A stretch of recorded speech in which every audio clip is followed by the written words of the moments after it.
Ladies and gentlemen, good day and welcome to Q3 FY24 earnings conference call of Gland Pharma Limited. As a reminder, all participant lines will be in the listen-only mode, and there will be an opportunity for you to ask questions after the presentation concludes. Should you need assistance during the conference call, please signal an operator by pressing star then 0 on your touchtone phone. Please note that this conference is being recorded. I now hand the conference over to Mr. Ankit Gupta. Thank you, and over to you, sir. Thank you, Sagar. Good evening, everyone. We welcome you to Gland Pharma earnings conference call for Q3 FY24. My name is Ankit, and I drive the investment, M&A, and corporate strategy for Gland. I have Mr. Srinivas Sadhu, MD and CEO, and Mr. Ravi Mitra, CFO, to discuss business performance and financial highlights for the quarter. We will begin this call with the business highlights by Mr. Sadhu, followed by a financial overview by Mr. Ravi. Before we proceed, please note the safe harbor statement that we have on the press release. Some of the statements that we make today will be forward-looking and will be based on the current estimates that management has. These statements must be viewed in conjunction with the risks that are involved in our business. The call is being recorded and the playback will be made available on our website shortly. We will also have the transcript in a week's time. I will now hand over the call to Mr. Sadhu for his opening remarks. Thank you. Over to you, Mr. Sadhu. Thank you, Ankit. Good evening, everyone. Welcome to Gland's Q3 FY24 earnings call. I extend my well wishes for your family's health, happiness, and prosperity. May all of you witness a continued upturn in 2024, and we look forward to a prosperous year ahead. As in previous quarters, we intend to provide a comprehensive update on the standalone performance of Gland and the group's overall performance, including financial data from Cenexi, the CDMO we acquired in Europe. We have maintained our momentum with robust revenue growth in the third quarter. We reported revenues of rupees 15,452 million for Q3 FY24, an increase of 13% quarter-on-quarter and 65% year-on-year compared to rupees 13,734 million in Q2 FY24 and rupees 9,383 million in Q3 FY23. The quarter-over-quarter growth has been propelled by our consistent performance, increased volumes, shift in a stable pricing environment, and the introduction of new products. Furthermore, we recorded the complete quarter sales of Cenexi. The core market generated 77% of revenue, a year-over-year increase from 71% in Q3 FY23.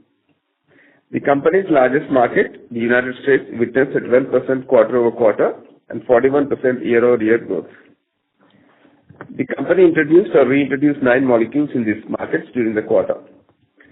We witnessed robust volume momentum for key new products, including levothyroxine, ropivacaine, ketamine, octreotide, and zinc sulfate. The pricing for the products we shipped during the quarter remained relatively stable, and we saw increased demand for several of our previously launched products. The performance in the ex-US primary markets remained consistent. Despite the longer approval process, we continue to identify products from our US basket that have the potential to enter these regions, specifically in Australia and Europe. The rest of the world markets contributed 18% of our revenue in Q3 FY24 compared to 21% in Q3 FY23.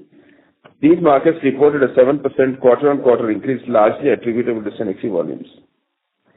The Indian market contributed 5% for revenue in Q3 FY24 and experienced a 7% decrease compared to the corresponding period in the previous fiscal year. While building the other markets, we remain focused on strategically important products in India and will explore avenues for value creation. Our manufacturing sites remain operational with efficiencies, and we are committed to delivering high-quality products at scale with competitive costs and all-time compliance. We are conducting a facility upgrade activity on one of the lyophilization lines at our Dindigul flagship facility in Hyderabad. Consequently, this lyophilization line will remain non-operational for 2 weeks in March.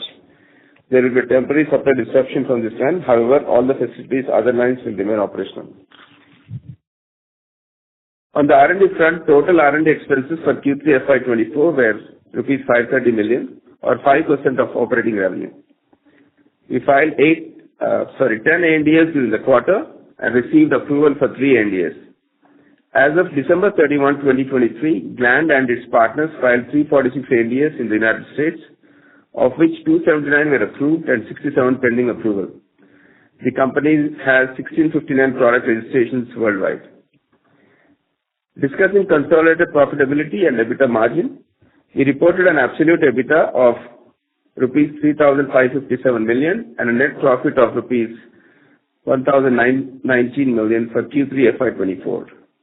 This quarter, EBITDA margins remained similar at 23%, primarily impacted by negative EBITDA margins at Cenexi. For Q3 FY24, Cenexi reported a revenue of rupees 4,430 million, with a gross contribution of 75% and a negative EBITDA of rupees 170 million. However, the business achieved EBITDA breakeven on an adjusted basis, excluding some one-time expenses. An organizational restructuring exercise and changes to the pension provisions resulted in an effect of around 2 million euros in the quarter ended December 23. In addition, lower productivity led to reduced overhead absorption in inventory, resulting in lower EBITDA during the quarter. Our post-merger integration review is now mostly complete, and we identified areas where Cenexi would need investments, improvements, and leadership recruitment across critical functions. Regarding the company's business, we have reasonable confidence in Cenexi's current clientele and the partners' commitment for the long term. As for expansion, we have a solid order book of new programs that have been signed and are currently in various stages of tech transfer and approval. With these programs, we anticipate a medium-term incremental increase of 30 to 40 million euros on our existing annual revenue base. Despite our investment in capabilities to support this expansion, we continue to face issues with operational performance and the timely execution of existing orders. These operational issues are causing delays in supplies and augmenting our backlog of orders. This issue has mostly affected our quarterly performance, leading us to rebalance our capacity and shift certain products to different lines, which will take time due to regulatory processes. In addition, we'll invest in building new high-speed lines to replace the existing ones, automating processes to make them more efficient, and ensuring compliance. Cenexi plans to realize its acquisition thesis over the next 12 to 15 months. We are confident that we'll end the fiscal year 24 on a positive note and continue to be excited about the opportunities ahead of us. I now hand over the call to our CFO, Mr. Ravi Mitra, who will share more insights about our financial performance for the quarter. Thank you very much. Over to you, Mr. Mitra. Thank you, Mr. Sadhu. Good evening, everyone. Thank you very much for attending our third quarter earnings call. Let me begin by sharing the financial performance of the third quarter and 9 months of the financial year 2023-24. Revenue from operations increased by 65% here to rupees 15,452 million in Q3 FY24. The consolidation of the Cenexi business acquired during the current financial year contributed significantly to the year-over-year expansion of revenue, increasing our footprint in Europe. The revenue from operations for the 9 months of FY24 stood at rupees 41,273 million, a year-on-year increase of 45%. Our base business, which is ex-Cenexi, also grew 17% in this quarter over previous year and 9% over Q2 FY24, driven by our increased performance in US market. Other income for the third quarter of FY24 was rupees 374 million, which largely includes interest on fixed deposit and is lower than Q3 FY23, which was 615 million on account of lower interest income and forex gain. For 9 months FY24, the other income was rupees 1,281 million, of which interest on fixed deposit was rupees 1,063 million and foreign exchange gains on operations were rupees 154 million. The gross margin for Q3 FY24 was 61%, an improvement from 54% in Q3 FY23 due to Cenexi's high gross margin. On the positive side, our base business has also witnessed an improvement in the gross margin over the last year due to product mix. We have reported an EBITDA of rupees 3,557 million in Q3 FY24 compared to rupees 2,896 million, an increase of 23% compared to last financial year. The EBITDA margin of Q3 FY24 stood at 23% compared to 31% for the previous financial year. For the base business, ex-NXE, we have reported the EBITDA margin for Q3 FY24 at 34%, up from 31% in the same period of the previous year. We, however, reported a negative 170 million of EBITDA at NXE, primarily due to certain one-time effects. On our base business operation, we managed to rationalize the power cost and manpower expenses during this quarter as compared to the same period of previous year.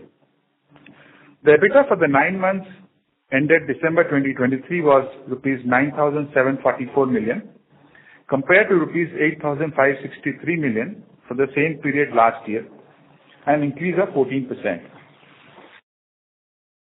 We have reported the EBITDA margin for 9 months in FY24 at 24% for the group and 33% for the base business. During the quarter, we finalized the purchase price allocation exercise of Cenexi acquisition. The additional impact on depreciation and amortization on account of fair valuation of net assets for purchase price allocation amounted to rupees 294 million and rupees 377 million for the quarter and 9 months ended December 31st, 2023, respectively. On a go-forward basis, Cenexi would report a depreciation and amortization of approximately rupees 90 to 140 million per quarter on account of purchase price allocation. Our net profit for the third quarter decreased by 17%, stood at 1,919 million compared to Q3 FY23, and decreased by 1% to the previous quarter of the current financial year due to the reasons mentioned earlier. During the quarter, we recorded a PAT margin of 12%. During the 9 months of the current financial year, our PAT was 5,800 million at a 14% margin. The total R&D expenses for the third quarter were rupees 530 million compared to rupees 512 million for the same period of the previous financial year and stood at 5% of the revenue from operations on an ex-NXE basis. The total R&D expense for the 9 months were rupees 1,337 million, which is 4% of our revenue. On a standalone basis, our effective tax rate was 25.5% in the third quarter and 25.8% for the 9 months of the current financial year. As of December 31st, 2023, on a group level, we had a total of rupees 24,795 million in cash and equivalents, an increase of rupees 2,168 million over the previous quarter of September 30th, 2023. Due to loans on Cenexi's books to the tune of rupees 4,058 million as of December 31st, our net cash position was rupees 20,704 million.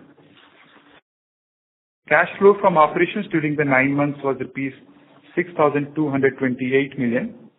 Working capital was reduced and stood at rupees 22,805 million as of December 31st, 2023, as compared to rupees 24,010 million as of March 31st, 2023, due to decrease in inventory levels. The average cash conversion cycle improved and stood at 182 days for the 9 months ending December 2023, as compared to 240 days of the same period last financial year. Capex spent during the quarter is rupees 810 million. At Cenexi, the plan of new high-speed ampule line and new equipments for enhancing of capacity and operational efficiencies is progressing well. With this, I would request that the moderator open the lines for questions. Thank you. Thank you very much. We will now begin the question and answer session. Anyone who wishes to ask a question may press star and 1 on their touchtone phone. If you wish to remove yourself from the question queue, you may press star and 2. Participants are requested to use handsets while asking a question. Ladies and gentlemen, we will wait for a moment while the question queue assembles.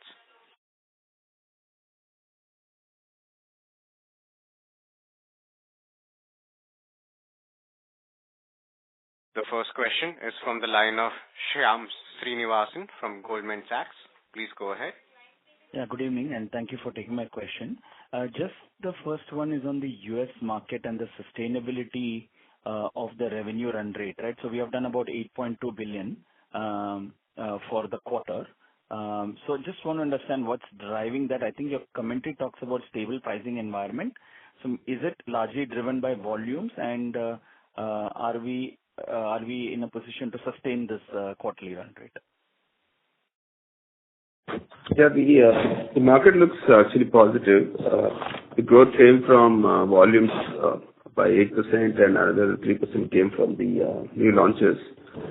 But also, Inox came back, and we are seeing an uptick of volumes. We are looking at a forecast of 19 million.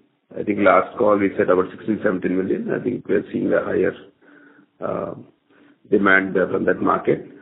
Like I said, we are a little aggressive on the pricing. Also, the material price have gone down. So we have revised the pricing and to go after the business. And also the several molecules where you might have seen oncology products got launched, which are higher value. So the momentum looks positive in terms of the US business.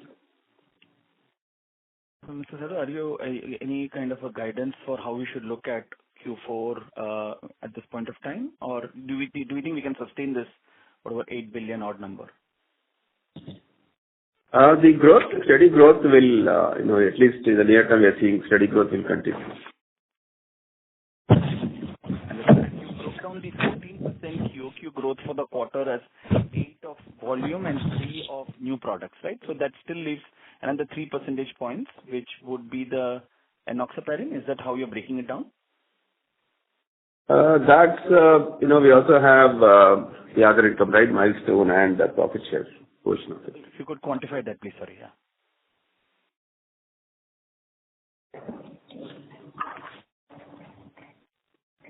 I think the rest, 3% comes from those two components. I don't have a breakup of these two, but that comes from there.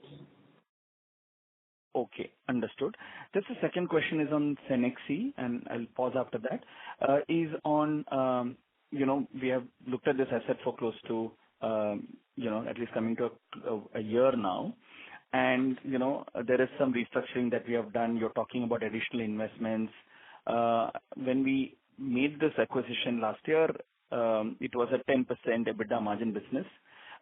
This quarter, even if I add back the 2 million euros, that's an EBITDA break-even. So what's the long-term outlook here? You made changes to the purchase price as well. So if you can, from a consideration perspective, obviously, but just want to understand the long-term outlook for Cenexi. Do we have the ability to take it back up to historical margins, or something has changed there cyclically? Thank you. No, the thesis is still holds good. It's just the timing. If you see, one is, of course, the one-off expenses we incur in the quarter, which will make it break even. And we also have a lower productivity. That's where we're talking about operational efficiency would increase. Low productivity impacted the end of the quarter inventory.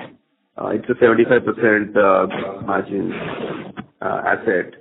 Any inventory, lowering of inventory actually is impacting a big time. So the transfer is impacted around 3 million because of the lower inventory compared to the previous quarter inventory. Yeah, sorry, what was your question on the purchase price? No. I said we have made an adjustment.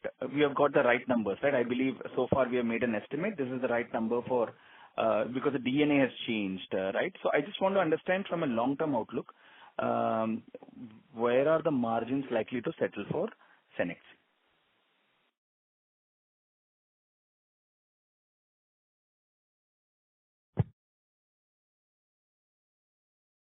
So one is, of course, the current business. At least we're looking at 10%, like I said last time. We're still looking at 10% in the midterm.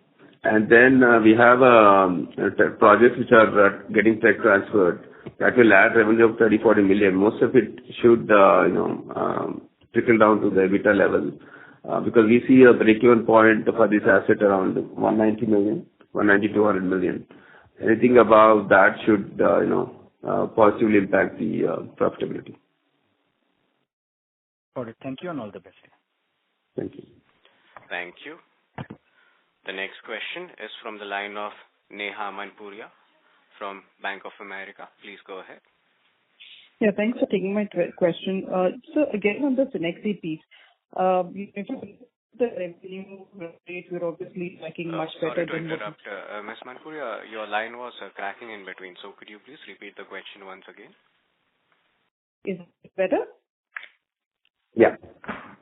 Okay, sorry about that. So I said on Cenexi, if I were to look at the revenue run rate, obviously it's doing much better than, even part of the quarter that was there. Gross margins also aren't that different. I didn't quite understand the lower productivity comment because their revenue does not seem to be showing lower productivity or lower volumes. So, even adjusted for one-off, why did we just break even? I would have assumed that, we would have gone back to the usual margins here. So I didn't quite understand your comment. Okay, so the top line number, yes, you're right. It has improved in this quarter. But the production has not to the tune of what we had expected. So while there was inventory which was sold out and sales was sufficient to our expectation, production was lower, which has led to lower absorption of overheads in inventory. And there were certain, one-offs like related to employee and management restructuring, which has impacted one time.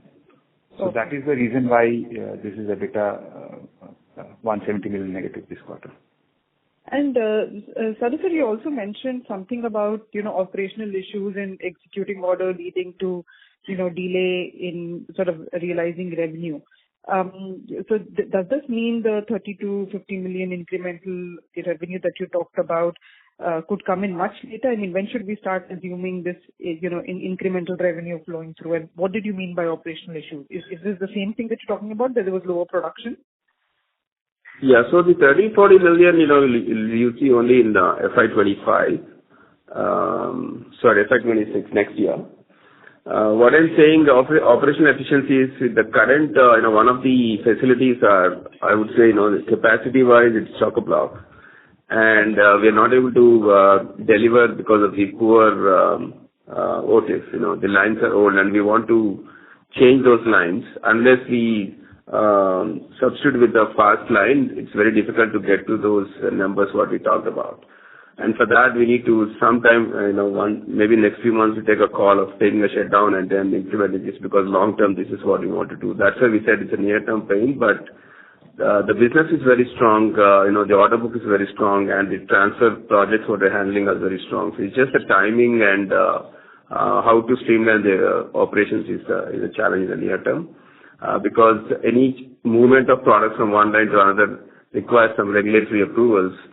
And that's what we're doing now. We're moving some products from one side to other, one line to another. And, getting approval to commercialize those will take some time. So, there's a near-term pain in that regard. Okay, got it. And my second question is, on the ROW business in the standalone piece, that seems to be coming off quarter after quarter. Is there some slowdown that we're seeing in particular market, or is it inability to gain volumes? What's going on in the ROW, and when should we start seeing that market go back into growth mode? There are some positives actually you will see from April quarter. We did the tender in Saudi for 15 products. The estimated sales for that is around 50-55 million per annum. The previous year, Saudi were clocking around 25 million sales. So that is almost 15 products we won tender for. So that's a good uptick. Then in South Africa, we got approvals for 4 products and launching 3 products. That will add about a few $1 million. So there are some positives coming off. And also, other thing is the bid what we had for Saudi ended in the last quarter. So the tapering of sales happened. The current quarter also there are limited sales in Saudi, but the next bid which we have won, the supplies will start from March, April. So again, the business will go back in ROW once you start supplying to that. So it's mostly the timing perspective, I would say. Understood. And one last question. The LIFO line shutdown, What kind of revenue impact can we see from the 2-week shutdown that you're talking about? Quantified, it will not be substantial because it's happening in March and it's only 2 weeks of FLIO, so it shouldn't be substantial. But as because we being asked last time that we should inform, so as a prudence, we have informed that. Good. Okay, got it, sir. Thank you so much. Thank you. Thank you. A reminder to all the participants, if you wish to ask questions, you may press star and 1 on your touchtone phone. The next question is from the line of Amey Chalke from JM Financial. Please go ahead. Yeah, thank you so much for giving me an opportunity. So I have a couple of questions. First is, we are a CRAMS company, so that we have been saying that we will, as a source of the products, we typically supply to multiple clients. But I have not seen a client addition happening in some of our key products. So if you can highlight on the same, are there any major client additions on the top 10 products which could either have already taken place over the last 1.5 years, and how it will pan out over the next 1 year? There are only certain limited clients who in-license products, right? We are supplying products to most of the top injectable front-end companies. And this part of a business where, some of the clients, if they don't meet the market share requirements, it gets transferred to another customer if they really need of it, because most of them might have already have this product. So it's an ongoing process. We did onboard a couple of new customers as well. But again, there are only so many front-end customers who can in-license products. Sure. So there is another question related to this. There are a lot of shortages. If you see the US FDA shortage list, there are at least 2-3 products, oncology products, we are already there in those products, like cisplatins or a couple of platins which are there. Then there are 2 large products from our top 10 list, like heparin and ketorolac. So have we already benefited from these products? Is it there in the numbers, US numbers, or you expect going ahead there could be a volume ramp up which would happen in these products?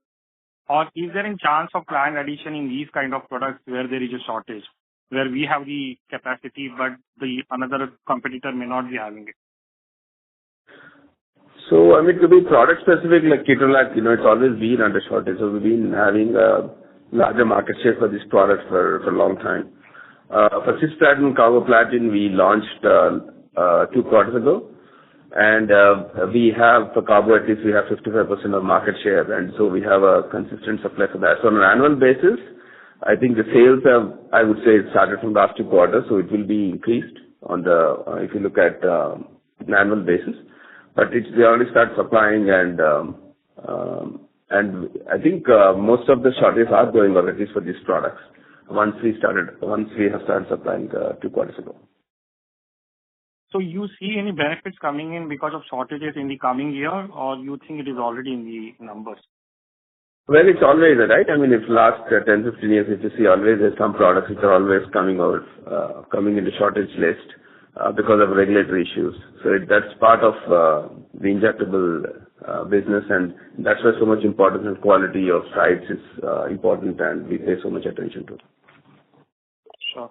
The last question on the Cenexi, we acquired this asset also to the kind of technical capability it had. So is there a synergy we can generate for the US business from this unit? Yeah, there's several, especially the oncology prefilled syringe, what they have. We're already working on some one of the products. Our R&D is trying to collaborate with that asset where we didn't have earlier. So yes, we are working with them, but we have other issues to resolve first before putting more burden on that asset. So that streamlining happening in parallel. Some development has started working with the clients as well in terms of business. The clientele of Cenexi are in discussion with us to take more products from us for other markets as well. Thank you so much. Yeah.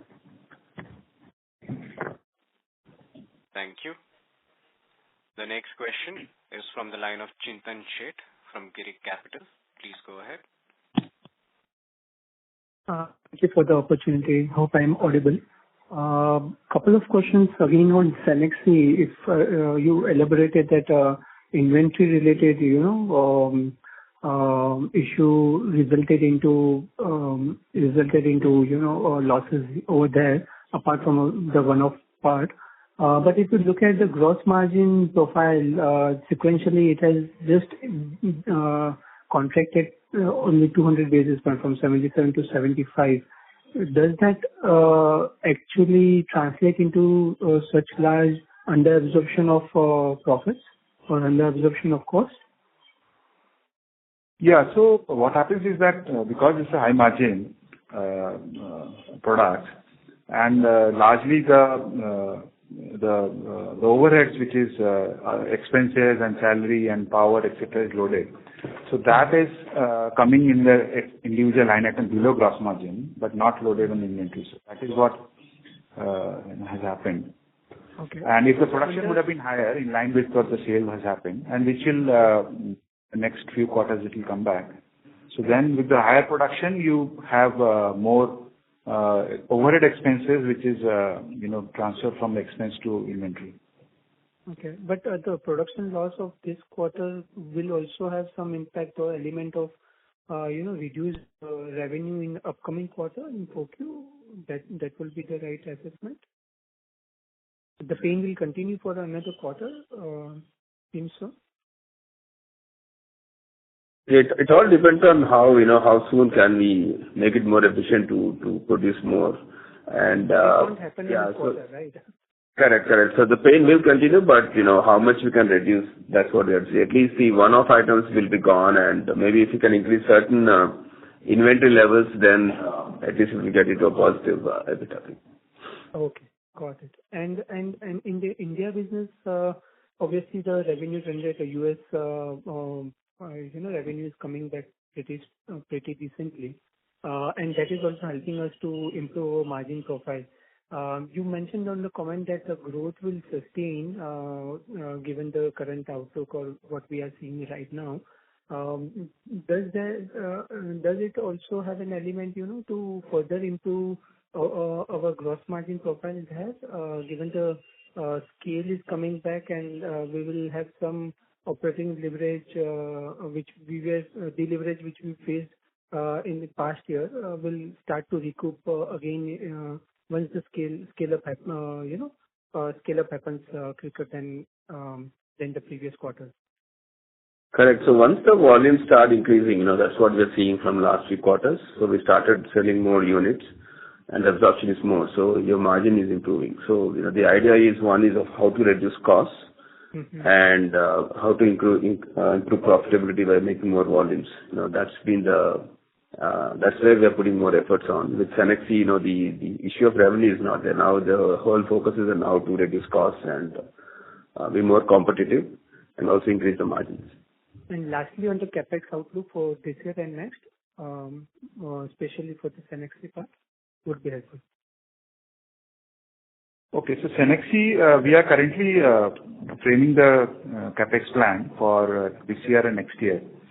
And overall, the allocation would be around 30 million euro, both for changing the equipment as well as increasing the capacity level. And for Gland Pharma, the usual the programs which we are running for increasing capacity, like Suite 9 and Combilan and Pashmiraram, we are increasing backline. So all put together, we expect to spend about 300 crores in the next financial year. Okay, I'll join back in. Thank you for the response. Thank you. Participants, you may press star and 1 to ask a question. The next question is from the line of Ankush from Axis Securities. Please go ahead. So, thanks to offer me opportunity, sir. So my question is regarding to the key products like Carolactic and this Anastrozole. We are seeing the continuous fall in the prices, and what is the impact that we can see on the margin side due to the key products? Because excluding Cenex, the margins are quite good in this quarter for the business. So both the products, not just the pricing, actually the material, the cost, the raw material costs gone down substantially. That's got translated into end market pricing. So that pricing got adjusted. So from a margin perspective, there won't be impact. It's just that from top line, it has come down in terms of that. So there's no issue with that. And ketorolac, it's been a consistent product with the similar pricing for a long time for us. Okay. So second one is related to the Cenexi. So in the first quarter, we have a 10% of the margins. Any outlooks for the sustainable margin for the Cenexi? So as we mentioned that the near term would be some challenges in terms of EBITDA margin, and we expect to break even in next 12 to 15 months. After that, we will go back. This is related to the last one is related to the India business. India business is sustained. I mean, it's a stable business now. So the kind of growth we can look in the India business. Sorry, could you repeat that? The Indian business is almost stable if you see on Q1Q basis. So the kind of growth we can look in the India business in upcoming quarters. So India, honestly, we are in the hospital phase, and most of the products what we have are under TPCO. So it's not been a big focus market for us, unlike branded products, right? So we are selling which are I would say less competitive, but most of the injectables in India are under DPCO, so the focus is less, and the percentage of revenue compared to the total turnover for us is smaller. Thank you, sir. That's from my side. Thank you. The next question is from the line of Nitin Agarwal from DAM Capital. Please go ahead. Thanks for taking my question. So two questions. One is, in the past, you used to talk about our plans to get into the biosimilars, biologics manufacturing. Any updates on how you're thinking about the space now after the vaccine opportunity didn't take off? Still, we're actively pursuing that. It's not that it's out of the window. I mean, we signed one plasma project, and it's actively we are started looking some revenue. We are estimating about 14-15 crores per year. This project a 5-year contract. But there are also other biologics companies we're visiting. But as you know, the funding for a lot of small bios have slowed down. So because of that, it kind of slowed down, but we're still pursuing that space as well. Okay. And so secondly, when you look at your business ex of Cenexi, there is obviously US has come back pretty strongly over the last couple of quarters. Other segments seem to have their own set of struggles for now. When you take a 3-5 year view of your business, so what is the steady rate at which this business can really grow at? Is it more like a mid-teen growth business, late-teen growth business when things stabilize, or what kind of growth characteristic would you sort of be comfortable looking at for a 3 to 5 year view of our ex-Cenexi business? The good thing is a lot of complex products filings are happening, and while we have already filed 7, we have few approvals. We're going to file 4 more this year. So that those product launches will happen. And we are also seeing increase in the CDMO space where a lot of companies are transferring products to us. So if you see the CMO revenue is also going up. So there's a shift in that. So overall basis, and also you have to consider the base at which you're operating now. So of course, as a company, on a consolidated basis, we have to see, but at least ex-Cenexi basis, probably mid-teens could be the target internally, but we have to see. We're going slow on how we are evaluate because of several options we're looking at. But that's what we're looking at least in the next 2 to 3 years. And sir, over this period when you talk mid-teens target for the business, this would be what again driven by the US or ROW, or what is going to be equally, or you see any particular geography as being the primary driver for this growth? See, there's a lot of opportunity in ROW also, like you said, so that growth will come from there. US complex generics are there. We have entered contracts with cartridges, pen products, so that will add some revenues. And also, we are looking at contract manufacturing from some of the big pharma as well. So it's a combination of these few things. Okay. Thank you so much. Thank you. The next question is from the line of Neha Manpuria from Bank of America. Please go ahead. Yeah, thanks for taking my question. Just a clarification on the Cenexi margins. Did I hear correctly that Cenexi would continue to be loss-making for the next year also, for fiscal 25, and the margin guidance that we had is only for FY26? Not at the EBITDA level. I think Ravi was mentioning at the PAT level because of the depreciation and amortization, but EBITDA level will be positive. Okay. So the 10% guidance that you gave for EBITDA, is that number reasonable? I mean, is that margin reasonable to assume in FY25? Yeah, I think FY25, that's reasonable, yes. Got it. Okay. And Ravi, on the depreciation and amortization, in your opening remarks, you gave a number of 90 to 140 million. Seems like a very wide range. So this is the number that you would see in Cenexi for Cenexi as in incremental DNA? I mean, what's the DNA in a base that I should look at, for the ConCall business? Yeah. So, if you see Q2, yeah, consolidated depreciation was about 80 crores. Okay. Now, going forward, there would be around 10 crores addition to that, so 90 crores. Instead of this quarter, it is higher because we have made a catch-up depreciation here because PPA was finalized this quarter. But a going forward basis, there would be around 90 crores on a consolidated basis. Okay, so 90 crore is the number I should look at. So there's okay, got it. Understood. That's clear. Thank you so much. Thank you. The next question is from the line of Chintan Sheth from Girik Capital. Please go ahead. Question got answered. Thank you. Thank you. A reminder to all the participants, if you wish to ask questions, you may press star and 1 now.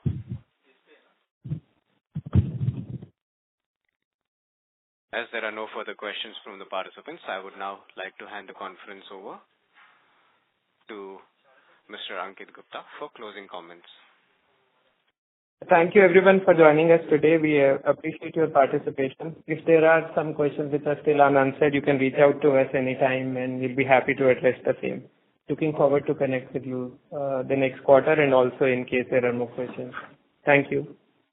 Thank you. On behalf of Gland Pharma Limited, that concludes this conference. Thank you for joining us. You may now disconnect your lines.